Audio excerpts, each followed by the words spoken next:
She's like a sickness in my brain, a vision standing by the window pane. She ripples through the blinds and leaves me in a daze. It's in the way her body moves me, the way she grabs me and intoxicates, until the signals in my mind forget to operate. Fragile skull. I take my pleasure from my alcohol. She'll never give you any time at all. She just comes and goes, you know, and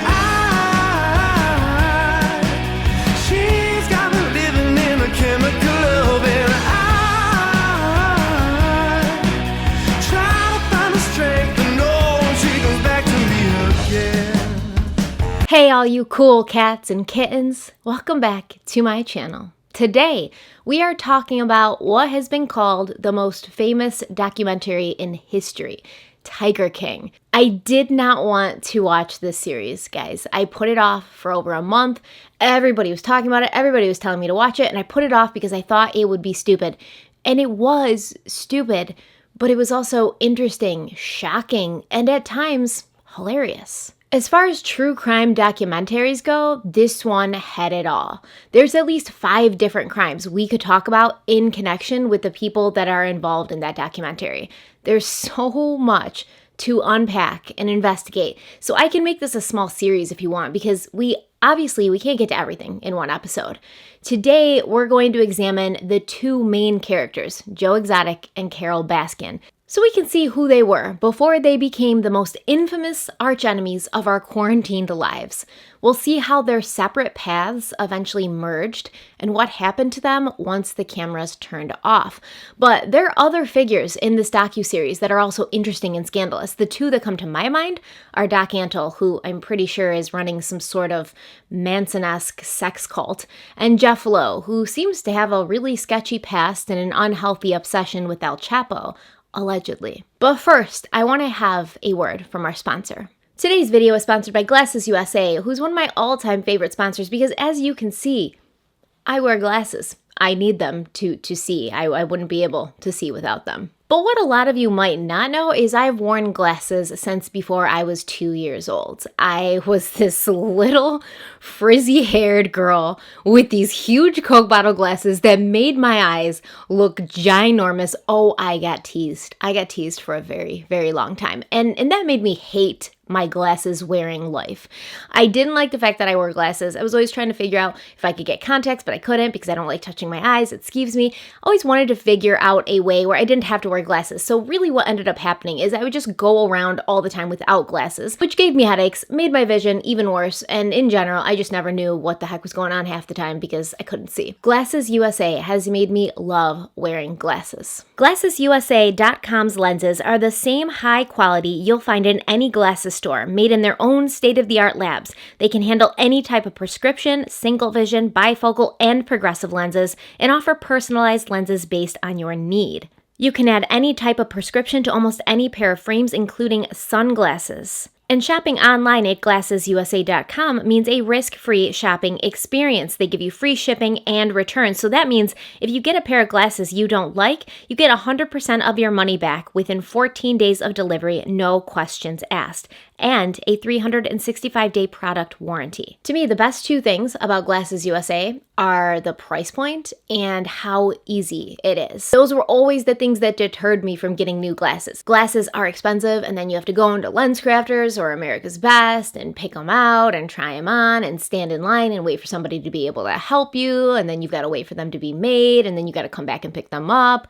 What a pain. Here you can go online and use GlassesUSA.com's virtual mirror to try on any pair of frames and see what they look like on your face by uploading your photo. And it may seem like this tool won't give you an accurate representation of what the glasses will look like on you, but they do. They do. It's actually very accurate. So you go online, use this tool, try the glasses on from your couch or your bed or whatever, and then order them. and then they get delivered to you. You don't have to go anywhere. You don't have to see anyone. You don't have to talk to anyone. On top of that, by cutting out the middleman, GlassesUSA.com offers prescription glasses and sunglasses for up to 70% off of retail prices. Now you can shop for glasses online at very affordable prices without leaving the comfort of your own home, which we can't do anyways right now, so it's great. I've received many pairs of glasses from GlassesUSA.com while they've been a sponsor of this channel, but even before they sponsored this channel, I ordered from Glasses USA because it's so easy and so much cheaper. This time when I ordered glasses, I wanted to get different colors than I'd gotten before. I have tons of glasses,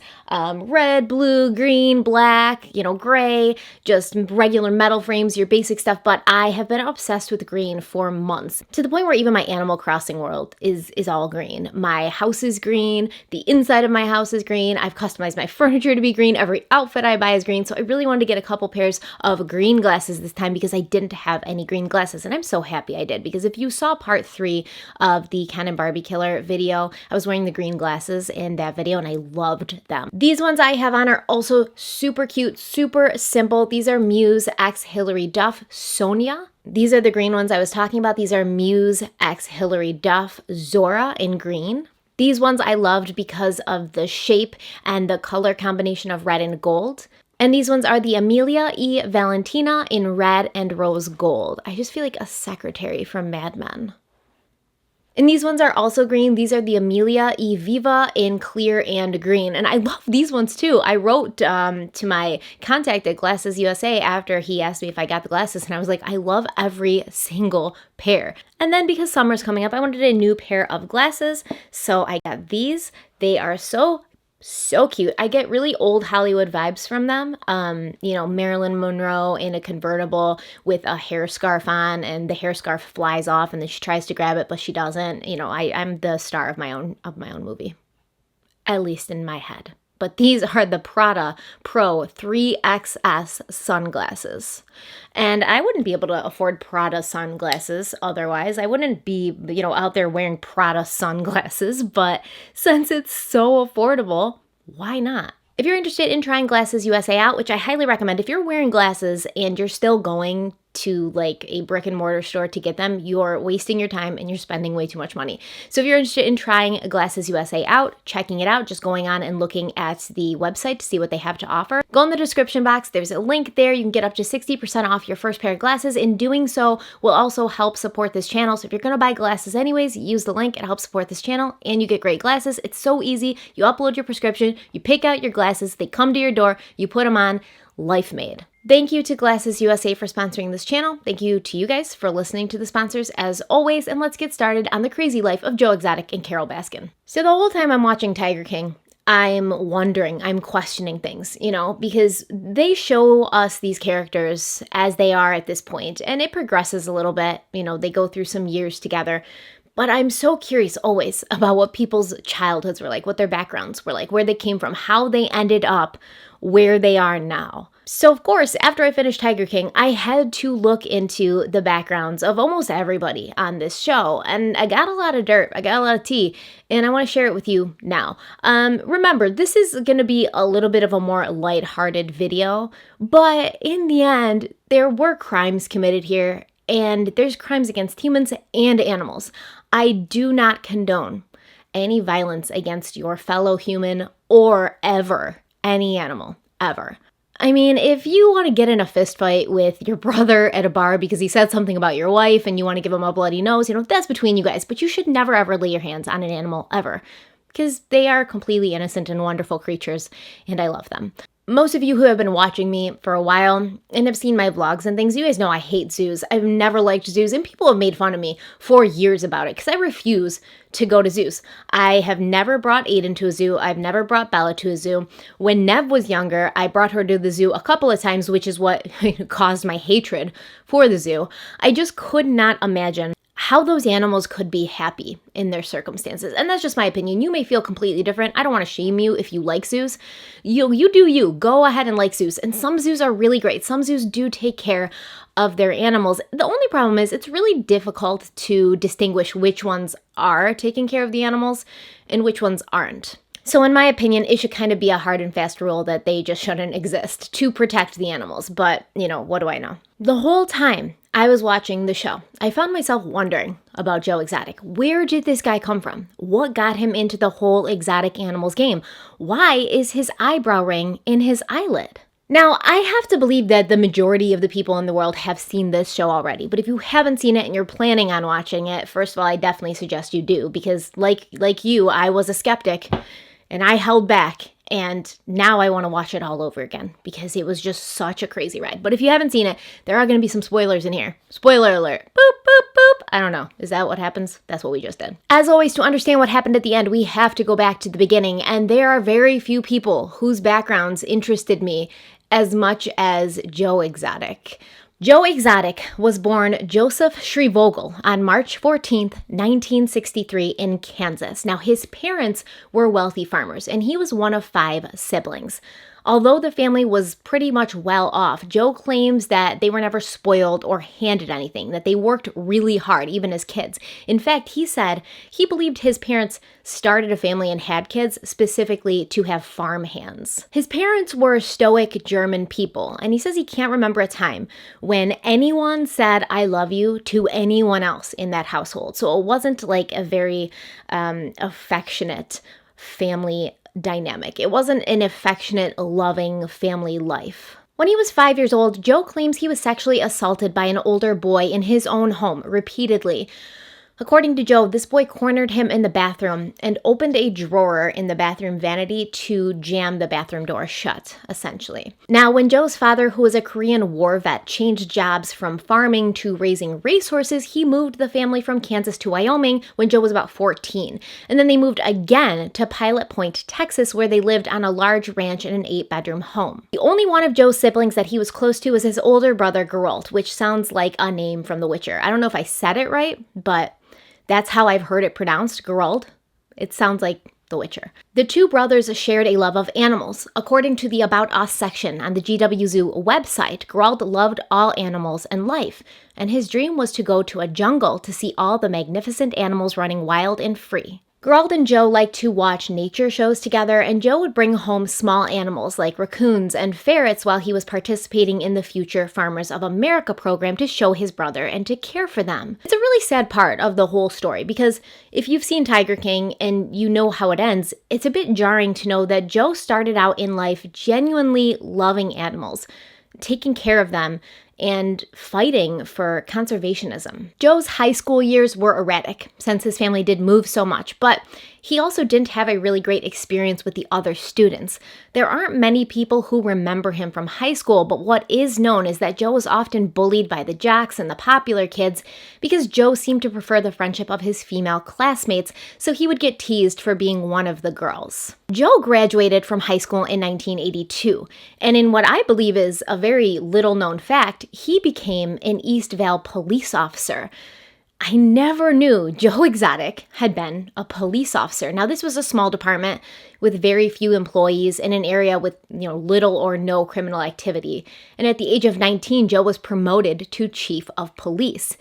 It was around this time, though, that one of his siblings outed Joe to his parents as gay.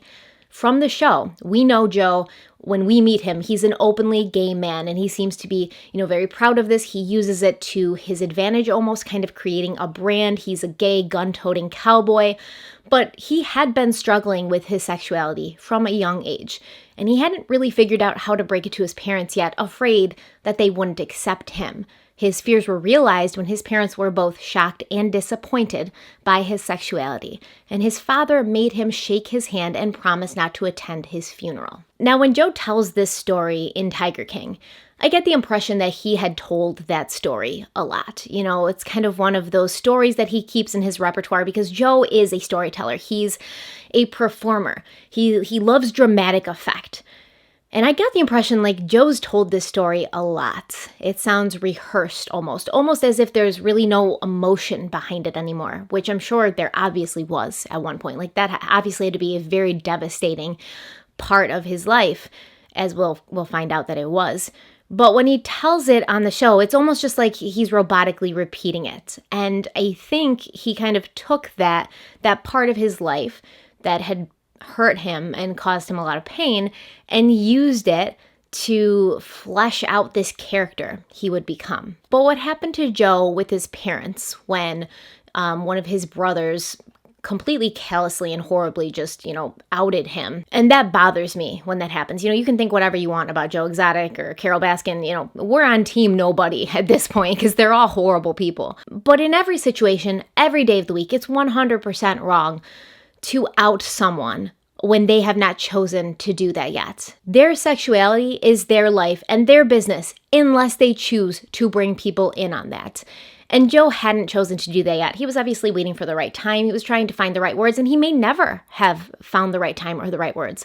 But that was up to him. So what happened with his parents, it brought Joe to a very dark place. And he attempted to take his own life shortly after by driving his police cruiser into a concrete bridge embankment at high speed, nearly going over the bridge. He survived, but he was injured pretty badly. And he moved to West Palm Beach, Florida, where he recovered through months of physical therapy.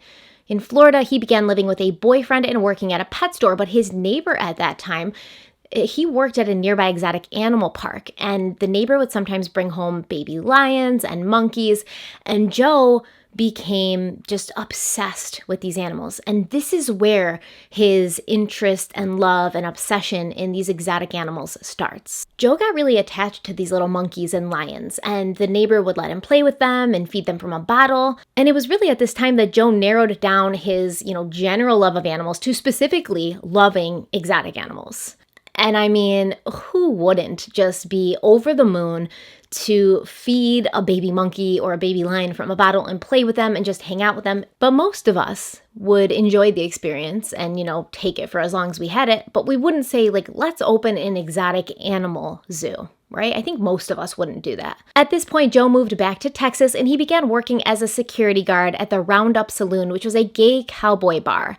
It was here in 1986, 23-year-old Joe met the man who would become his first of 5 husbands. Now, in the show, they don't tell us about all these husbands, We know about John, we know about Travis, we know about the new one, Dylan, but they make mention a little bit of his past relationships, but they don't really go into it. So I'm going to do that now.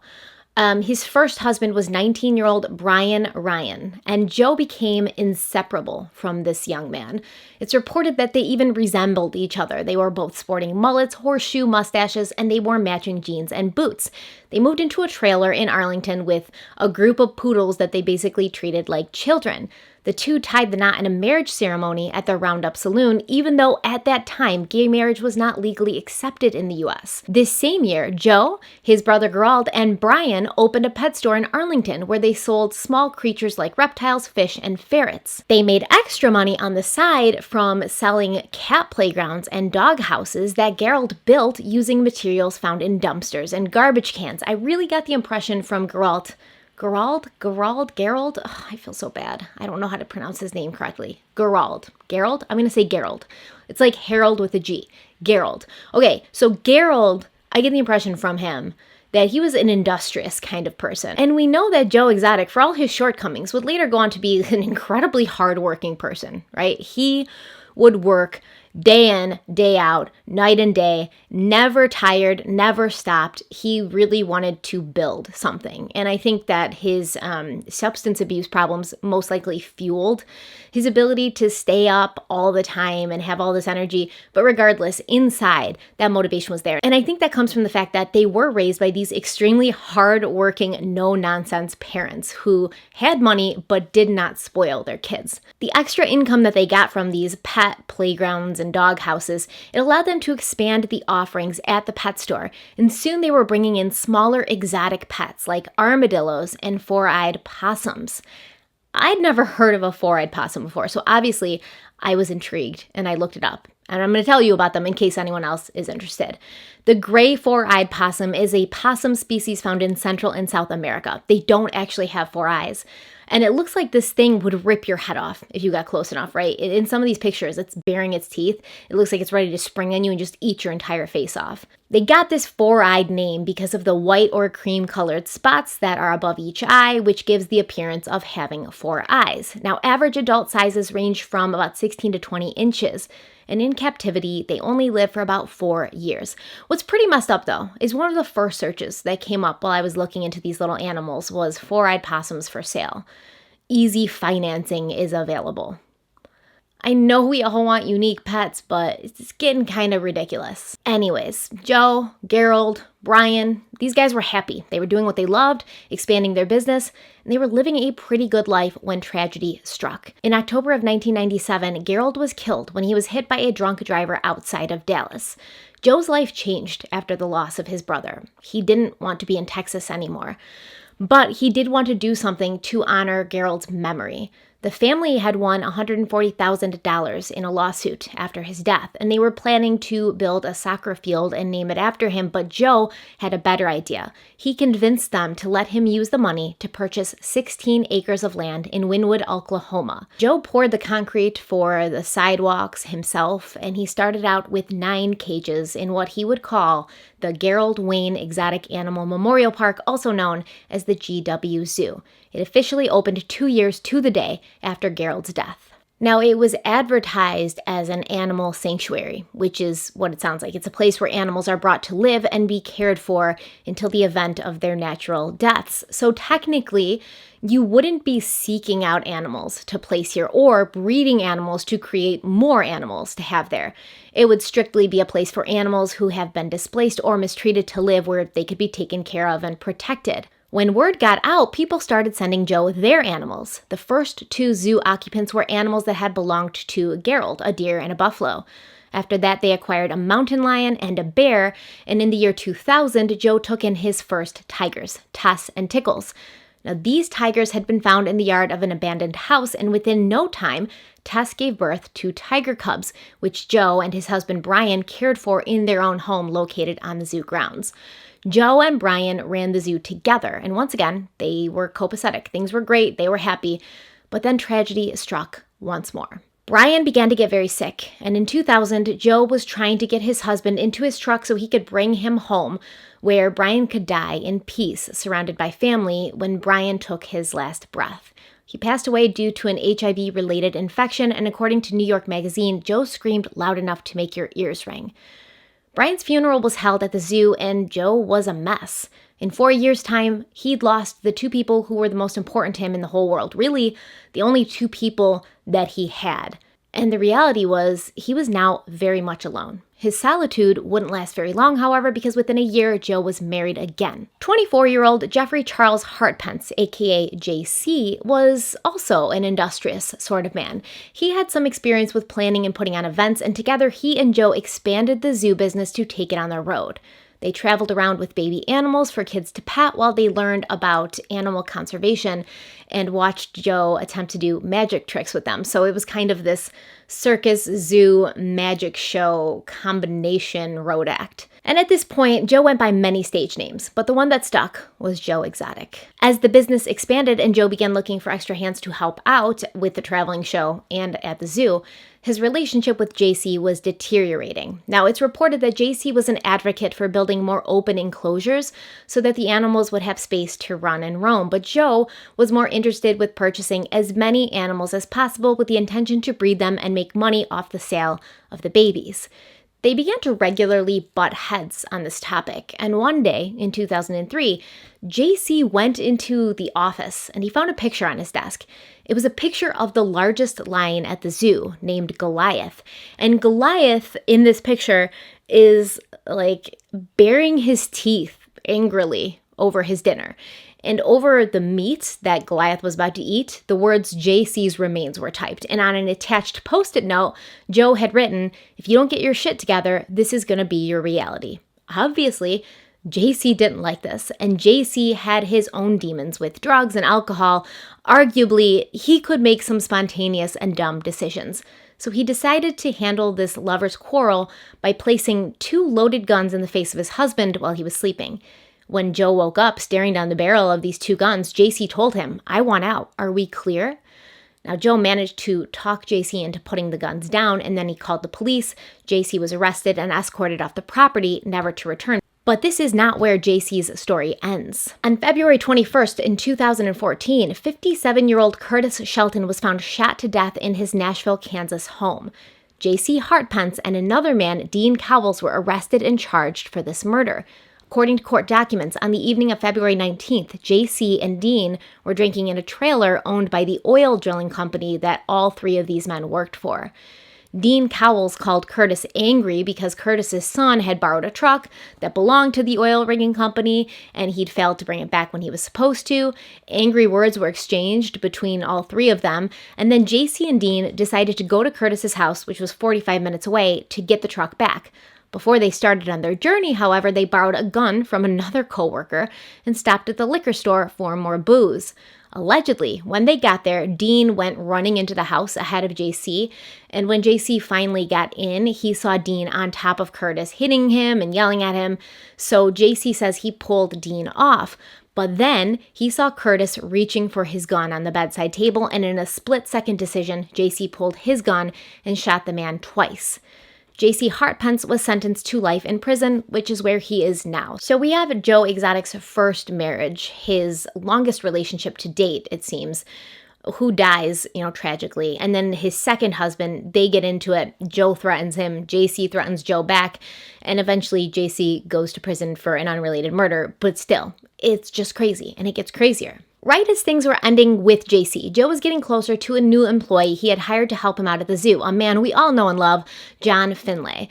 19-year-old John had been hired in the summer of 2003, and within a month, Joe had moved him into the house and they were living together. Now, John claims before he met Joe, he'd only dated women and that Joe Exotic was his first male lover. This has been heavily debated, and I'm not sure why. It doesn't really matter to me what someone's sexuality is. It's very possible John has an interest in both men and women, but it's not a huge factor in this case, in my opinion. The bigger factor is that it seems Joe is able to convince these men to be with him and stay with him despite living and working and existing in not the best conditions, because he buys them whatever they want. So he pretty much, gives them gifts and keeps them happy. And he also provides them with copious amounts of drugs like marijuana and meth, allegedly. So the whole idea here, to me, it's not, is John Finlay gay or is Travis gay? It's more, were these people under the influence of drugs and alcohol and kind of kept in a mindless, pacified sort of condition in order to keep them with him? That's the bigger issue. So I don't know why people are focusing on John's sexuality and people are giving him crap, like in interviews, It's just ridiculous. It doesn't matter, and it's not your business. As Joe's reputation grew, and of course it did, because he was that kind of outlandish personality, so did his list of enemies, mostly coming from animal rights communities. His first encounter with the law after starting the zoo was in 1999 while the park was still under construction. Joe was transporting a flock of emus from Red Oak, Texas to Oklahoma, but as he was trying to load them up, some of them escaped and began running towards the freeway.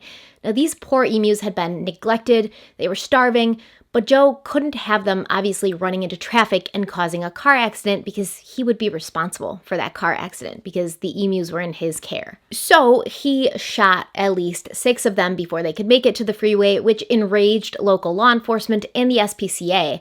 He was hit with animal cruelty charges, but a grand jury dismissed the case. In 2004, the Oklahoman published an article about a lion cub named Angel that had been born at Joe's zoo. Apparently, she had been born crippled, and it was thought to have been a result of inbreeding or improper nutrition in the mother, or both. Quoted in that article was a woman named Carol Baskin saying no legitimate animal sanctuary would allow this to happen. And so began the lifelong feud between Joe Exotic and Carol Baskin. In 2006, the U.S. Department of Agriculture suspended Joe's license for 2 weeks and fined him $25,000 for violations, including, but not limited to, failure to provide adequate veterinary care to the animals and failure to remove feces from the cages properly. Also, in 2006, PETA published an expose on Joe and his park, alleging his mistreatment of the animals. They had a video which looked to be a kind of undercover, video recorded and hidden kind of thing, and this showed employees that were talking about how the animals had irregular feeding schedules. They even showed the employees swatting at the animals, and in one case, a tire being struck by the butt of a rifle. Now, don't get me started on PETA. When it comes to protecting animals, PETA is not like the end-all be-all. They're not the most legitimate organization, allegedly. They spend their time getting upset about things that don't matter, like fishing and catching bugs in Animal Crossing, a video game, which is clearly not real life in any way, shape, or form. And they also have a long history of euthanizing a big percentage of the animals that they accept into shelters. In the best case scenario, PETA is incredibly hypocritical, but that's a talk for another day. Allegedly, don't come for me, PETA. I know you guys like to do that. The GW Zoo was investigated by local and federal law enforcement, but no charges were filed. At this time, Joe had over 1,000 animals on a 16-acre property, so as you can imagine, it was a tight fit. The business, which was supposedly a not-for-profit, was also making a pretty good amount of money. When a zoo is listed as a nonprofit company, the proceeds they make are supposed to be donated to, animal conservation, putting it back for the animals. Now, I obviously don't have access to Joe Exotic's finances or tax records, so I have no idea if that happened or what percentage of his proceeds he donated to that, but I'm going to go out on a limb here and say probably not a lot, allegedly. However, Joe also had other ways to make money, including a very profitable gift shop, a bar he opened and called Safari Bar, which was just 2 miles away from the park, and his pizza shop on the property that he called Zooters. You remember Zooters from the documentary, right? He was making the pizzas using the expired food products that he got from the Walmart trucks, the same expired food he was feeding to his staff and his animals. I mean, Joe's like trying to explain this in the documentary. He says, this isn't expired food. This is food that people bring up to the register and then they don't want and they put back. But the Walmart people can't restock it, so it just goes to waste. There is no way in hell that all the Walmarts in Oklahoma would have that many people bringing meat and hot dogs and things up to the counter and then being like, oh, I've changed my mind. And they would have enough to bring Joe an entire truckload of food. Some of that food, probably most of it, was expired and getting thrown out. And he fed this to his animals, even though he didn't feed enough of it to his animals, because in my opinion, those poor animals were starving all the time. And he fed it to his staff, and he put it on pizzas and then sold the pizzas and made a profit from it. So I may never eat at another restaurant again, because I just imagine that this probably happens a lot more than we even know. But on Yelp, there's one review for this pizza place, and I'm going to read it to you just for fun. The Yelp review says, I had the Don Lewis. Wasn't that good. The pepperoni resembled what one would get in a Lunchable from Walmart.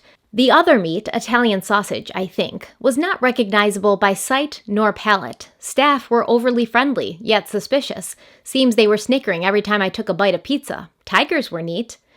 Now, this review was posted 11 days ago, so I'm sure it's a joke review, especially considering the pizza was called the Don Lewis. I tried to find a copy of the actual menu. I couldn't. But if anybody's ever been there and has a copy of the menu or can find a copy of the menu, let me know if there's actually a pizza called the Don Lewis on there. But the whole point of this, right, is that Joe Exotic was building a brand. Between the zoo and the bar and the pizza place, he was milking the exotic animal angle for everything it was worth. He wore these silk animal print shirts. He brought in camera crews to follow him around 24/7 and record everything he did. He had a YouTube channel where he posted vlogs and music videos. Oh, the music videos, guys. The music videos, my favorite thing to watch. If you haven't seen the Here Kitty Kitty music video yet, or the I Saw a Tiger and Tiger Saw a Man music video, you guys just have to. I mean, if you're in a bad mood, if you're feeling down by this whole quarantine thing, just watch these music videos and I promise you'll feel better. Joe always had a gun or two strapped to his leg. His whole thing was this outlandish, dramatic, flamboyant, loud guy. Now, what I was thinking of when I was watching him was John Mark Byers. If you've ever seen the documentary Paradise Lost, it's about the West Memphis 3 case. Joe reminded me so much of John Mark Byers, who was Chris Byers' stepfather. In that film, Byers was hamming it up for the cameras, shooting at watermelons, saying they were the boys that were suspected of killing his son, sitting in his house recording his music so the world could hear.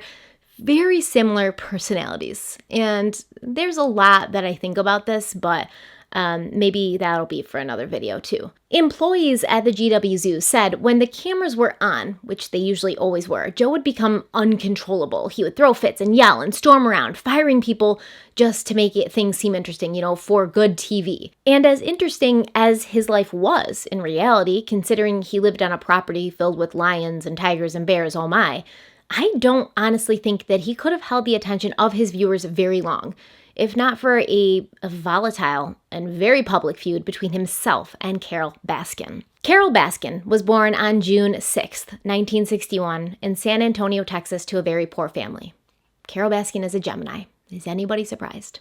I wasn't. Carole, too, claims that when she was a young girl, she was sexually abused, and when she was a teenager, she ran away from home and began living alone until she met Michael Murdoch at the age of 17 and married him. They had one child together, a daughter named Jamie, but according to Carole, her husband was very abusive to her, but she stayed with him in spite of this because the thought of being that young and raising a child alone terrified her. When she was 20, she met the man who would become her second husband, Jack Donald Lewis, also known as Don Lewis. It was January of 1981, and according to Carole, she'd left her house after being attacked by her husband. She was walking along Nebraska Avenue in Tampa when Don drove by and picked her up. Now, this story that Carole tells about when she met her husband, I can't take it. It's so odd. It's so weird. It's like the beginning of every scary movie where a woman ends up in the basement of some creepy guy and never escapes. She's walking down the road. He pulls up and tried to talk to her. She doesn't respond. He drives away, but he pulls up next to her again and he tells her, "I don't want to hurt you." He gives her a gun and tells her to point it at him while they're driving because he just needs someone to talk to. And she does. She gets in the car. And then she also says while they're in the car together, he mentions to her, "I could just strangle you at any time." And she's like, "I know." And then they go to a motel and spend the night there together. And so the greatest love story of all time is born. He was 43 and she was 20. They were both married, but apparently neither one of them was happy, so they started seeing each other. Carole wasn't the only woman in Don's life.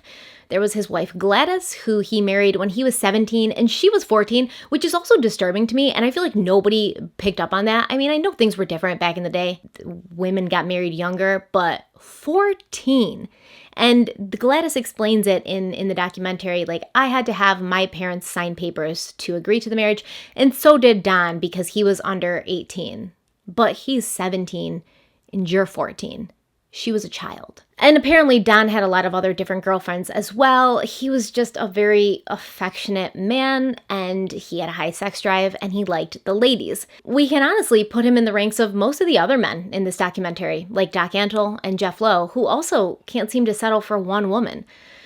Don and Carole carried on like this until Don divorced his wife and married Carole in 1991. The other interesting thing about Don, which I think explains his luck with the ladies, is that he was a self-made millionaire. Through real estate and used cars, Don had amassed himself quite a fortune. Now, it's debated on how much he had. Some people say 7 million, some people say 9 million, but I mean, he's a millionaire. It doesn't really matter if it's 7 or 9. And he had a real obsession with animals, which Carole shared. According to her, that's what brought them together in the first place, their common love of cats. In the documentary, Carole wants you to know how obsessed with cats she is. She says she doesn't watch anything on TV unless there's a cat involved. She lives, eats, and breathes for ending captivity of wild cats, although she herself keeps wild cats in captivity, but we'll get to that. The very first picture of her as a baby, she's got a cat. She said she's never been a person who has friends, so as a child, her friends were 2 imaginary white cats. She also says that she's always had an affinity for cats, which is honestly said by many people in this documentary, almost verbatim. But then she goes on to say she's allergic to cats. Like Joe, she wears a lot of cat prints, a lot of animal prints. She has this hippie vibe about her, long flowing dresses, long flowing hair, flower crowns. She wears flower crowns a lot. I'm not trying to judge anyone, but flower crowns? I posted on Twitter that Carole reminds me of a Manson girl, someone who could have easily stepped into Susan Atkins' shoes and been very successful at it, but that's just my opinion, allegedly. She's not a Manson girl. I think she just could have been. Okay, so Don Lewis had all this money. Him and Carole loved cats and exotic animals, and they started this sanctuary in Florida, which is now called Big Cat Rescue, which according to the website began taking in exotic animals in November of 1992. He and Carole ran this place together, but they didn't agree on everything. Don liked baby tigers, so he would breed the tigers in order to get his cub fix, and Carole disagreed with this. Don also owned a park in Costa Rica, which was located on 200 acres of land. That's bananas to me, right? So I think their animal sanctuary in Florida was on like 33 acres and Joe Exotic's is on like 12, right? But Don owned a park in Costa Rica that was on 200 acres. That's a lot of land. And he'd fly to Costa Rica a few times a year to check in on his business there and to have affairs with other women, something that his first wife, Gladys, did confirm and admit that he did that, and he had done that for a while. Gladys seems to think that Carol was disappointed because when she met Don, he was married. And then he left his wife to marry her, and maybe she thought that she could be enough for him, but she never was enough for him, just like Gladys wasn't enough for him. But if you look at the pictures, Carol, when she was, a young woman in her 20s and 30s, she was actually really gorgeous. Like, I just, once again, I got the Manson vibes from her, but a really beautiful woman. So maybe she hoped, oh, he's just sick of his wife's older than me. I'm young and nubile and, I share his passions and his hobbies. I'll be enough to keep him happy. And when she found out that she wasn't, and he was having multiple affairs in Costa Rica and in the States, she got angry, and maybe she didn't like that. And maybe that's when things started to sour between Carol and Don. Now, according to Carol, every time Don went to Costa Rica, she'd bring in the vet to fix as many animals as she could so that he couldn't breed them. And I imagine this caused some major problems between Don and Carol. She never admits to it. She never says that they fought about this, but I can imagine that when he got back from Costa Rica, he would wonder why all of these animals weren't producing litters. Maybe she even told him, because she seems like the kind of person, in my opinion, it's just my opinion, she seems like the kind of person who he'd get back from Costa Rica and she'd be like, yeah, while you were gone this time, I fixed 7 tigers, so you're not going to be breeding them anymore, kind of shoving it in his face. So I imagine that this did cause some fights. So Don Lewis disappeared on August 18th, 1997, and no one has heard from him since. Not his ex-wife, not his kids, not his lawyer, not his friends, not Carol, allegedly, no one. And as you know, this is highly debated, or not so highly debated, in the plot of Tiger King. Did Carol Baskin cover her husband in anchovy oil and feed him to the tigers? Before Don disappeared, it seemed that there was trouble in paradise with his wife. He told his daughters that he was trying to divorce Carol, but he wanted to ensure that she wouldn't run off with his money. And he also told them that she was scaring him. He was scared of her. 2 months before he vanished, he filed a domestic violence claim against her, telling a judge that she'd threatened to kill him, and this was the second time. The judge apparently didn't believe that the threat was serious, and it was dismissed.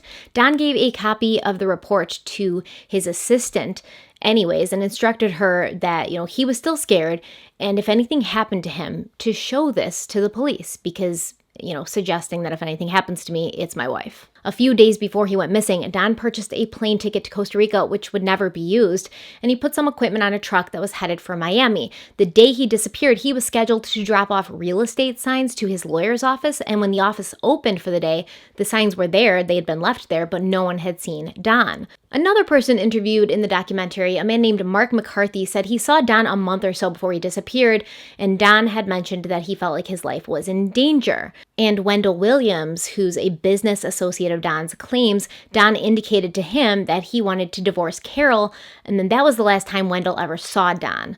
His van was later found abandoned at the Pilot County Airport in Spring Hill. Now, this was a private airport, and it was about 40 miles away from Big Cat Rescue, and apparently Don, who was an experienced pilot, he would sometimes buy planes from this airport in cash, so there wouldn't be a record of it. Now, once again, I have not seen any proof of that Don did this, but most likely he did, especially if he liked flying. Inside the van were his keys and his briefcase, no sign of Don. And the detectives who worked this case, they don't believe that Don drove his van there himself, but that someone else did. As always, to understand what happened at the end, we have to go back to the beginning, and there are very few people whose backgrounds interested me as much as Joe Exotic.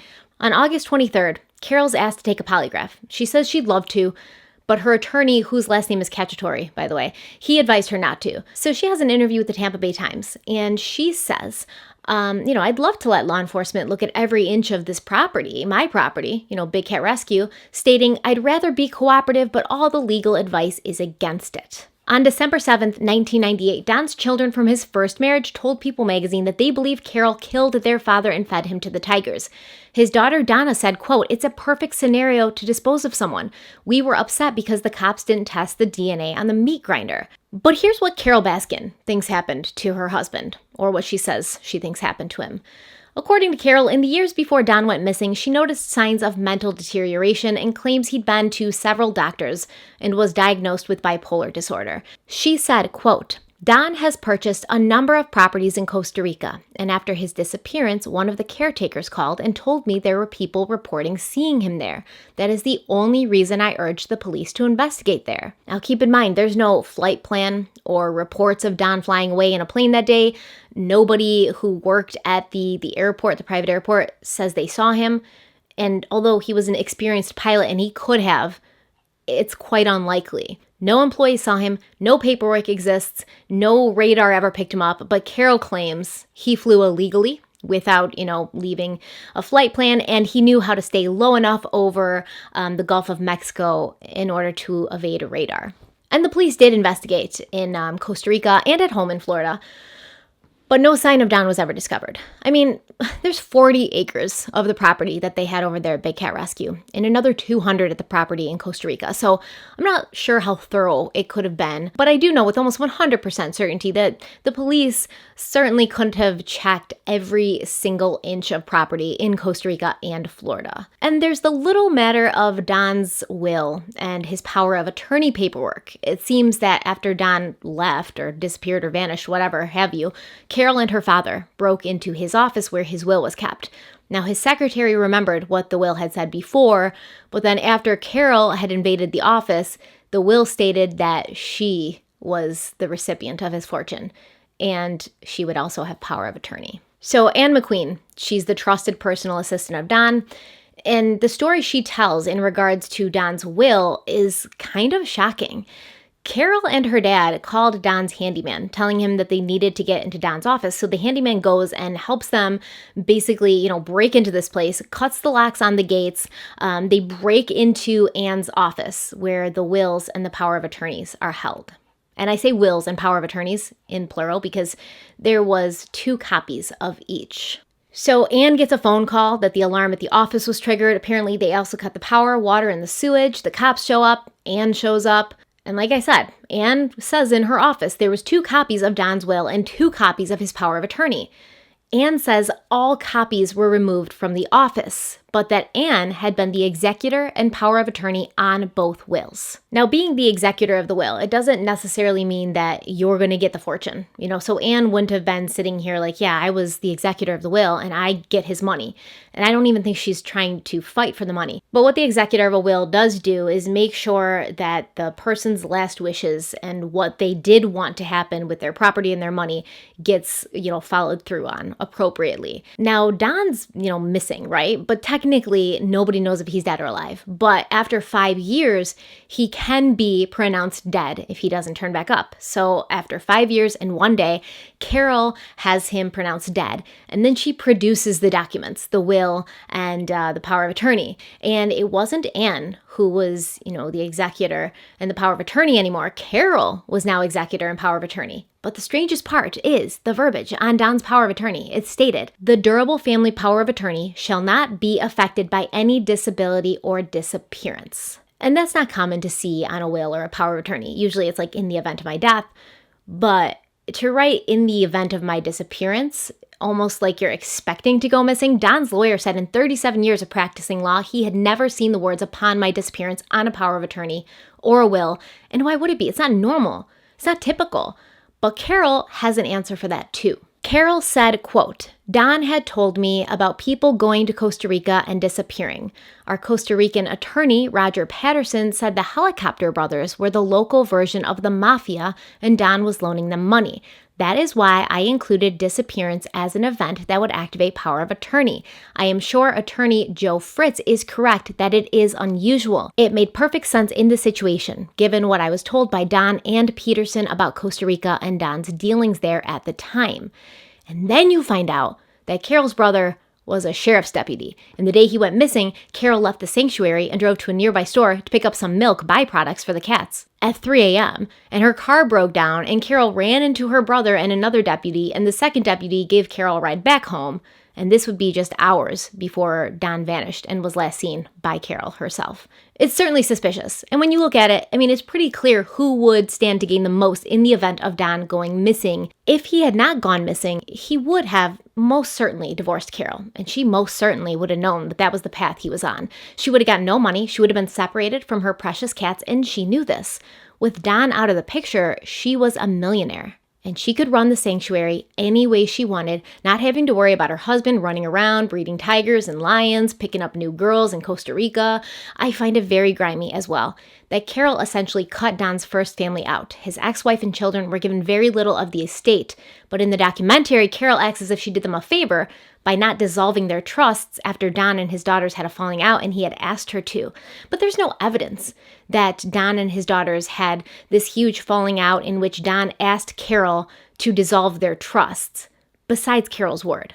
And if Don had wanted to dissolve his daughter's trusts, he would have no problem talking to his own lawyer about doing that. He talked to his own lawyer all the time about all sorts of things, including trying to get out of a marriage with Carol. So why would he have asked Carol to be the go-between in that? Okay, so here we are, right? Carol's coming for Joe on his treatment of animals, and Joe retaliates. He starts talking online to anyone who will listen about how Carol killed her husband and got away with it.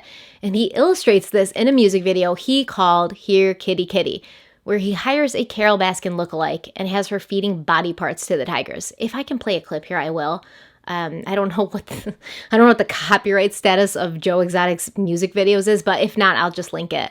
I'm sure many of you have already seen it. And for the next few years, there's this ridiculous and juvenile back and forth. Carol accuses him of breeding animals for profit. He accuses her of killing her husband. She accuses him of trademark infringement when he starts using signage and wording very close to what she used at her sanctuary. He's like, sue me, she does. The copyright trademark infringement thing between Carol and Joe is interesting because I was like, it doesn't look exactly like her signage and stuff that she used at Big Cat Rescue, but I definitely know for a fact that he was trying to gain clout and recognition off of, her sanctuary. So by making his website look like her website, calling it the Oklahoma branch or the Oklahoma office instead of the Florida office because Carol was in Florida and he was in Oklahoma. Yeah, he was definitely trying to do that. But did she have to go as hard for him as she went? Did she have to? No. And the reason she did is because this woman is vindictive. In my opinion, she's a control freak. She loves dominating. She likes to be wearing the pants, as we can see in her new marriage with her husband, Howard. And I mean, we don't have time to talk about the whole Joe tried to have Carol killed thing. This video was pretty much to introduce Joe and Carol's backgrounds, talk a little bit about their feud, kind of try to figure out, did Carol kill her husband or what do we think? But I would like to make a video about whether or not you guys think Joe Exotic actually tried to have Carol killed or if he was set up. And I have my thoughts about that. But basically, Carol just comes for Joe and she financially ruins him. There's this whole incident on Joe's property where this building burns down and inside there's alligators. And I read that those alligators belonged to Michael Jackson. So just saying, I did not hear that in the documentary, but apparently those alligators belong to Michael Jackson. But also in that building with the alligators was all the camera equipment, all the memory cards. The guy who was there following Joe around with the camera, Joe had found this guy on Craigslist and basically asked him to produce joeexotictv.com, Joe's television show. And the guy was like, I don't have any interest really in messing with your little web series, but I do think this is interesting and this could be a reality television show. So if we agree, I help you produce your TV show and then you let me use this footage for a reality TV show of my own, then we got a deal. And Joe was like, yeah. So all this dude's footage, all his hours and hours and hours of video footage, are in this room or this building that got set on fire. And it annoyed me as a YouTuber I'm somebody who does, get on camera a lot and has a lot of raw content. The guy was like, I didn't back them up anywhere. Why, man? You were there for months. Why didn't you back them up anywhere? I almost don't know if I believe that. A lot of the video footage was lost. Everything was burned, that they used. It was the studio, apparently. And then everybody thought, well, maybe it was Carole Baskin, but I don't think it was, right? I definitely think Joe Exotic 100% burnt down his own television studio. And there's a couple reasons for that. One is she was suing him, right, for everything he had. And he started destroying his own things just so she wouldn't get her hands on them, So he's recording videos of him being like, Carole Baskin wants my bed. And then he's like shooting the bed, with bullets and like throwing it into the lake. So anything in that building was probably going to be taken by Carole anyways. And on top of that, there's a lot of video footage in there that could potentially incriminate Joe Exotic. So I do think he burnt that down himself and the alligators in the process. And then because he's so broke, because she's literally coming after him, trying to destroy him, okay? Not just financially, but I think emotionally as well. Joe brings a wolf in sheep's clothing into the zoo. And as we know, that is Jeff Lowe. At the end of the day, right, there's no good team to be on here. These are all bad, selfish, money-hungry people. But whatever you do think about Carole Baskin, I do agree with her on one thing. Big cats do not belong in cages. But Carole, big cats don't belong in, closed-off enclosures in your backyard either. And in that way, I do think she was very much a hypocrite. Because, yeah, were her conditions at Big Cat Rescue slightly better than Joe's conditions at the GW Zoo? Sure. But you're still keeping these beautiful, majestic animals behind bars, essentially, whether they have an extra, 5 feet to run around in or not. And I do believe that Carole was against breeding, these tigers and lions and these exotic animals. I definitely do. But it bothered her that other zoo owners didn't share her same moralistic values. The fact of the matter is, when people pay to go to one of these exotic animal enclosures, I don't know what they're called, zoos. They're zoos to me. You can call them rescues, you can call them sanctuaries. To me, they're zoos. Ow.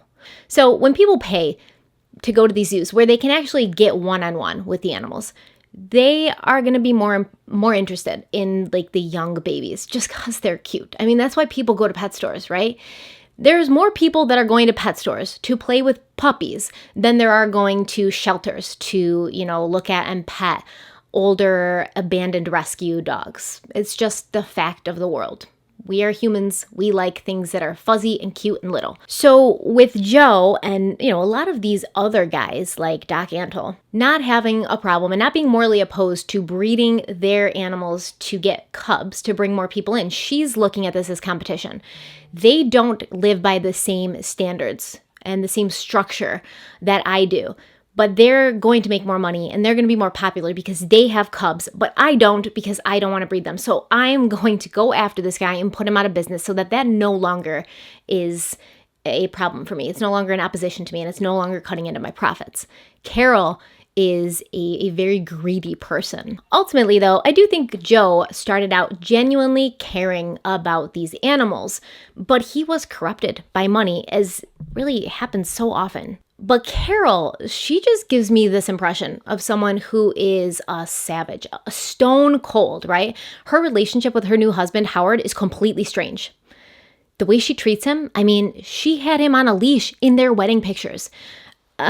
It reminds me of Michael Scott and Jan. So if you watch The Office, you'll know what I mean. If you've seen the episode Dinner Party, my sister and I always make jokes because when everybody comes over to Michael's and Jan's house for dinner, everybody walks in at, the time for dinner, and Jan's like, oh, hey guys, let me take your coats. Okay, I'm just gonna go into the kitchen and put the osso buco in, and it'll be done in like 5 hours. So it's a joke now. Every time my sister and I go to someone's house and they haven't even started dinner, we're like, oh, you're just gonna go braise the osso buco? Because in this episode, the people didn't want to go to Jan's for dinner, but they kind of were forced to, and then it turned into this long, like drawn out night. Watch it if you haven't, it's funny. But anyways, Michael brings everyone on a tour of their townhouse, and he shows them a bench at the foot of the bed. And Jan's like, oh, what's that for? And he says, this is where I sleep. This is my bed.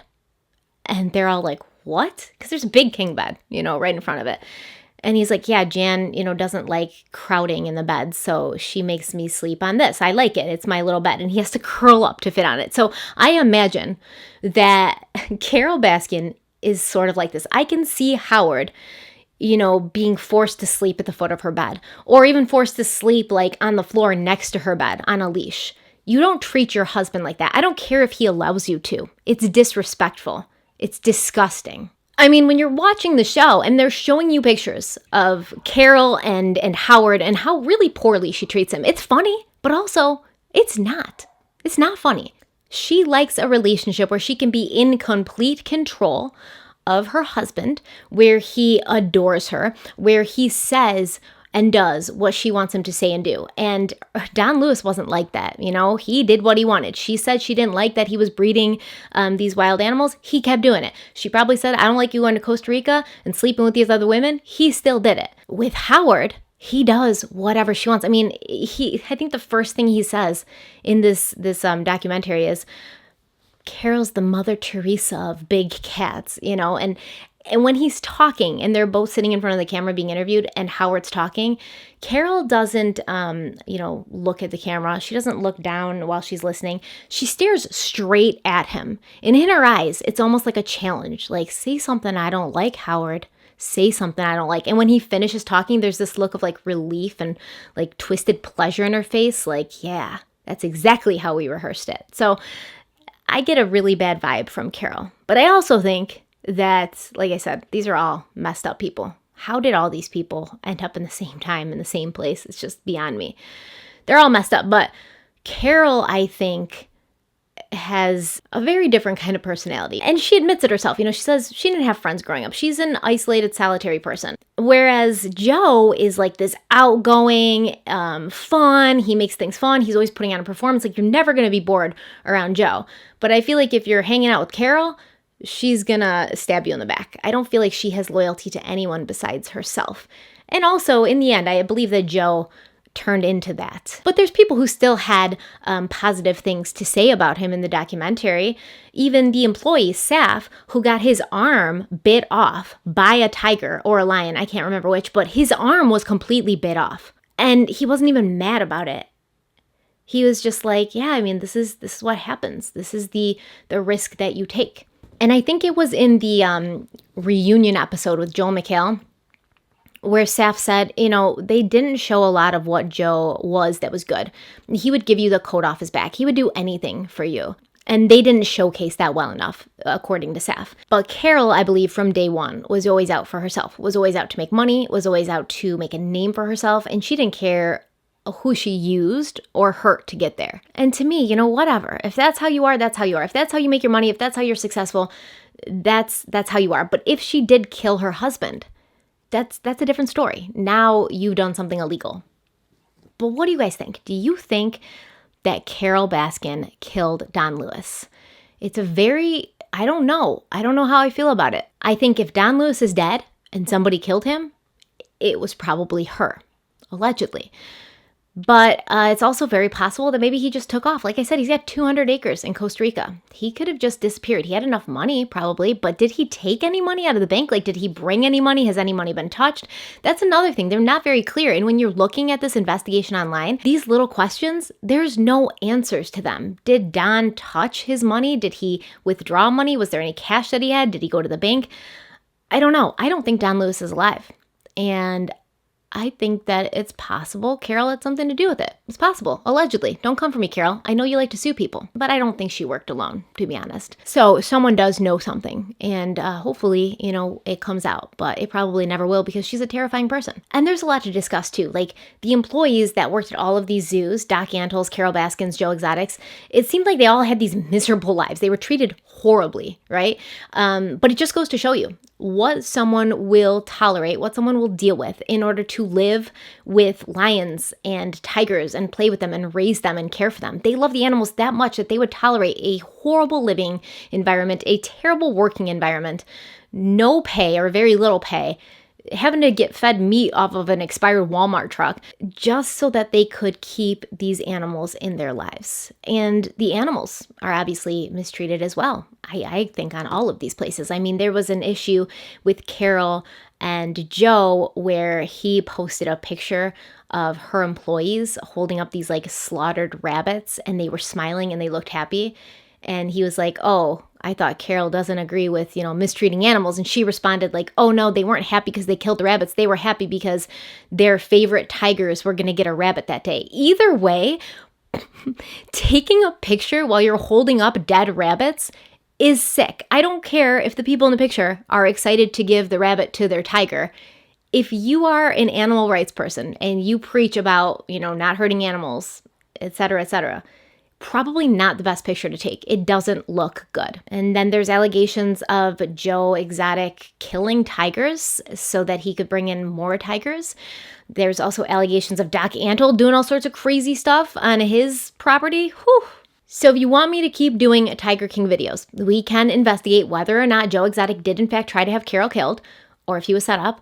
We can also do a video about what's going on with Doc Antle and his big love life in Myrtle Beach. And I would really also like to talk about Jeff Lowe, who I have some theories on. And they're not the theories that are on Twitter, because I was talking to Kathleen Lights from YouTube about this the other day, and she said people are speculating on Twitter that Jeff Lowe is Carol Baskin's missing husband. Like, it's so insane because Don Lewis would be like over 80 today, and clearly Jeff Lowe is not. I mean, it's hard to figure out how old Jeff Lowe actually is because he always wears like a hat and he dresses like a teenager, but definitely not 80. So there's a lot to look into with Jeff Lowe. And like I said, I have theories about how he happened to be at the zoo, how he happened to be a part of what eventually brought Joe Exotic down. I think that if I was his wife, I would have definitely fed him to the tigers by now, because this guy is completely disrespectful. And like, whatever, you all can say, that's just their life. That's just what they do. Some people are swingers. Okay, but the amount of times that he talks about other women in front of her is horrible. And she's pregnant, about to have their child, and he's not like, I can't wait for this baby. He's like, I can't wait for the hot nanny I'm going to hire when we have this baby. And I mean, that nanny is hot, granted. But his wife is gorgeous. It's like some men. Ugh. So let me know in the comments if you want to see more Tiger King content, and I shall deliver. I could talk about this all day. It's literally just, it never ends. The unbelievableness. I mean, we haven't even talked about John Finley and how he and Joe eventually ended up parting ways, or Travis. Like, we haven't talked about any of that. So much more to talk about. So if you guys want to, me to keep talking about it, let me know. It's quarantine. What else are we doing?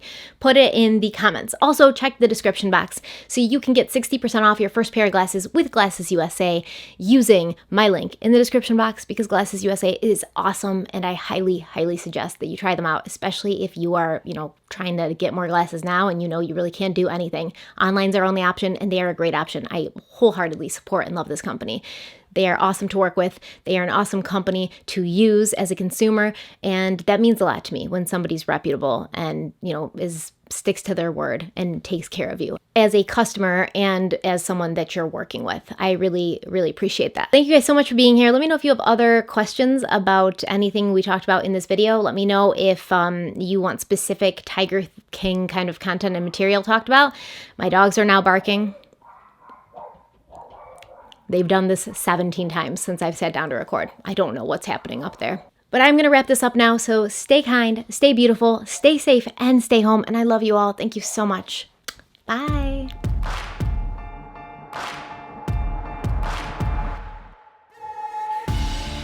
Well, the levee don't break now, and the bottle's going straight down.